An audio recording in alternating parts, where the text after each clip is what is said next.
Hola, hola. This is your boy Tico Trent.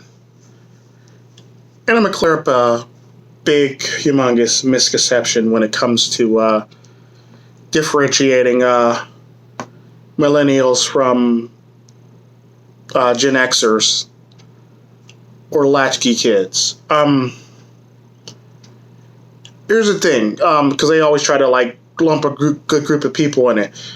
See, the difference between millennials and Gen Xers and latchkey kids is latchkey kids actually belong to Gen X no matter what. So if you're one of them kids that literally came home from school or came home and literally watched yourselves for a good period of time by your damn self and you did everything by your damn self without supervision, you're basically a latchkey kid. Millennials basically did everything with parental supervision and or somebody's parent watching them, literally like a hawk. The neat thing about the difference between the two is, even though the millennials were watched like a hawk, they actually grew up in a much safer time than the latchkey kids. The latchkey kids, they're a different breed of kids, literally. They're a different breed of kids from the millennials. I mean, granted, latchkey kids are the weird middle, but they belong to Gen X.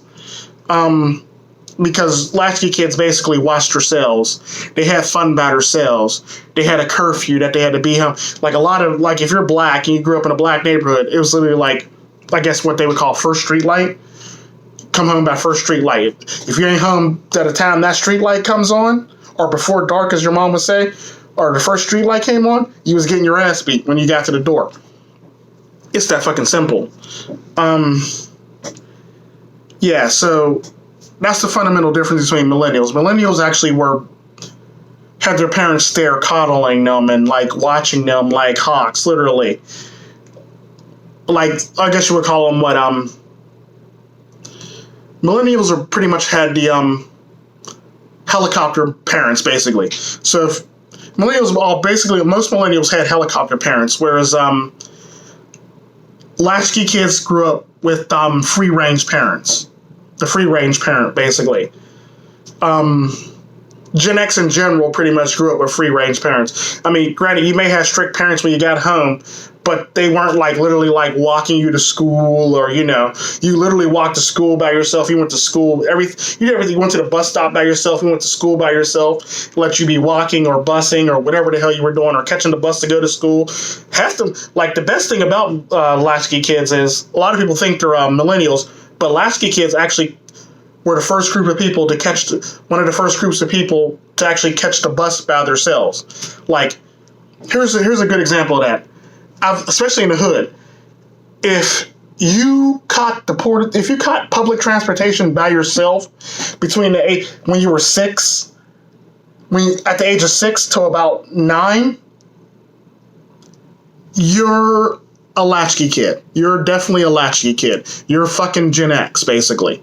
And that's the fundamental difference between millennials and Gen Xers. And latchkey kids is that weird middle, but they're definitely the tail end. They're definitely the tail end of Gen X. They pretty much were the final. They were the final breath. They were the death rattle or the final breath of Gen X before millennials started cropping up, literally. And a lot of people fall into this category, but they think they're millennials. But the neat thing about it is, latchkey kids catch buses all by their fucking self at the age of 5, 6, 7, 8 years old, literally. 9 years old, 6 years old, anywhere between that. That's a latchkey kid, literally. They'll basically pick up their brother, they'll go home, stuff like that, literally. You go home, lock the door, get in all by themselves. Them are literally latchkey kids. Latchkey kids literally started from the age of 6 to older. And the neat thing about latchkey kids, I've noticed, this is where the free range parent comes in. When they first learn to catch the bus, they'll get a note their parents will write down something or tell them what the bus is, and they'll make them remember it and repeat it over and over again. So when they actually go and catch the bus, they catch the bus. Here's the thing. So the kid would get on the bus at their stop. their parent would get on a bus at some random stop further down just to make sure their kid got on at the stop that they were supposed to get on at. You see what I'm saying? They'll get on like at 15 stops down or a few stops down, literally, to make sure their child actually made it on the bus. And then they'll sit there and watch them. And like they'll let them be independent. They'll act like they're reading a newspaper or doing something, or like cover their face or act like they're like incognito to watch their children actually do what they need to do to get home, literally.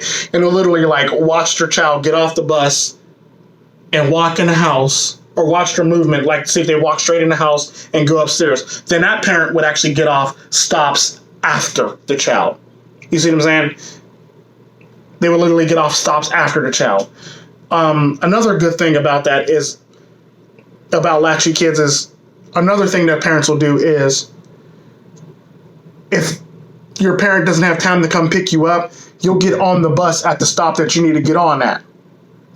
Then your parent would get on at that stop down the road some damn where to meet you, literally. So they'll meet you at a stop, almost like how they say you need to pick, if the child's under a certain age at the airport, somebody better be there to pick them up, literally, receive them, literally. Yeah, that's literally what your parents did. They basically got on at another stop to meet you, and they would ride the rest of the way with you. You see what I'm saying? Just to make sure you actually know what you're doing, or, you know, get a feel for your environment and what you need to do, literally. So, like, latchkey kids were taught responsibilities at a very early age. Most latchkey kids were taught responsibilities like that at the age of 6. So I'm not shocked that most latchkey kids are actually self-starters, and they're able to do a lot of the shit that they want to do by their damn selves, because that's what they had to do to make the house keep running the way the house needed to run, based on situation, if you know what I mean. I grew up in the latchkey kid category. Let it be my mom or my grandparents, literally. Like, I would like come home from school, I would take myself to school, I would take myself to the bus stop, I would bring myself back, I would do my own homework, I would lock the door behind me, you know, make my own food, you know. It wouldn't be like stovetop shit yet, because like I had to wait a little bit before I can start doing stovetop shit, but it'd be like something like a Pop-Tart or cereal, or, you know, oatmeal, or, you know, something easy to make, like a sandwich. Sandwiches were actually very big in my house. You know, stuff like that, or leftovers. Yeah, just leftovers in general. Yeah, so that's the neat thing I've noticed about latchkey kids. You can actually usually tell the difference between a latchkey kid and a millennial. And, like, you can sometimes tell the difference between a latchkey kid and a Gen Xer, depending on which portion of the demographic of Gen Xers they grew up in, basically. But nonetheless, latchkey kids belong to the Gen X group. They're the last dying breath of the Gen Xers, basically. So if you're a latchkey kid, you're a Gen Xer. If you got like war trophies for everything, and your parents were always around you and they hovered over you, and you know you couldn't play dodgeball, and all the stuff that you would normally play got taken away because it singles people out, or bullying and shit like that. Yeah, no, latchkey kids didn't worry too much about bullying. And the neat thing about latchkey kids also that I also forgot to mention was latchkey kids actually grew up in an era where like kids were getting kidnapped, but like latchkey kids were less likely to actually get kidnapped, because that was during the whole entire DARE thing, because DARE was actually a big thing when latchkey kids were growing up. Like, yell stranger and run away, or if somebody asks you to come here and you don't know them, don't go to them, basically. That's literally latchkey kids to a T. Like, you'll never see a latchkey kid going up to a stranger talking about, hey, I got some candy. You know, yeah, no. A latchkey kid wouldn't go up to some stranger talking about, got some candy, because 9 times out of 10, a latchkey kid knows better, or a latchkey kid's mother will whoop that ass. Literally, your parents will whoop that ass if you walked up on a stranger and you don't know the person. They're going to whoop your ass for that stranger if somebody catches you, literally. And that's the thing. That's the fundamental difference between latchkey kids and millennials. Latchkey kids literally belong to Gen Xers. So if you grew up as a latchkey kid, you're a latchkey kid and you belong to Gen X. You're not a millennial.